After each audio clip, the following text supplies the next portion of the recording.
John, what do you got for us stock of the day? Last week we had some, and knock on wood, I had a successful scalp because I said either way, Chief, after the jobs number, if it opens up big, sell it hard.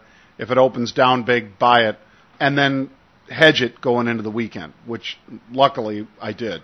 In other words, I bought some E-minis and then was able to take a nice little scalp on them. Today, I'm tempted to do it again, although I'm coming in flat. I don't have a short on the sheets, unfortunately.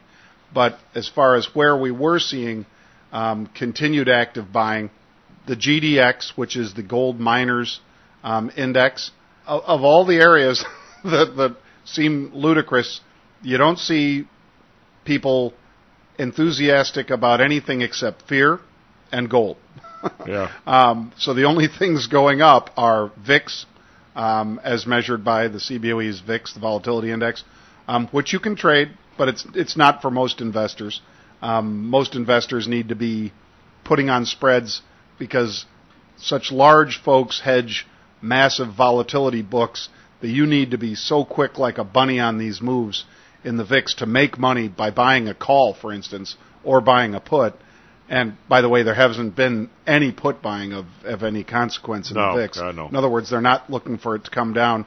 The VIX is basically telling us that 2 and 3 months into the future, the volatility will remain around this level.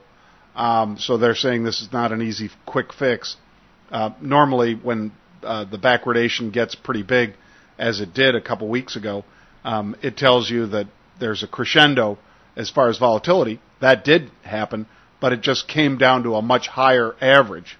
In other words, it came down instead of breaking down into the 20s or even teens where it came from, it broke down to 30 and stopped right around that level for the futures. But anyway, this is nowhere near a record for the cash No. VIX, but it's got to be close to being 6 month out VIX record. Yeah, I think you're right.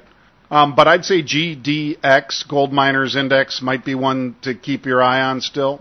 I would hate to be long too much GLD, the gold itself, the ETF, but I think some of the gold miners did get battered up a little bit, and you might be able to make a little money trading the GDX on a dip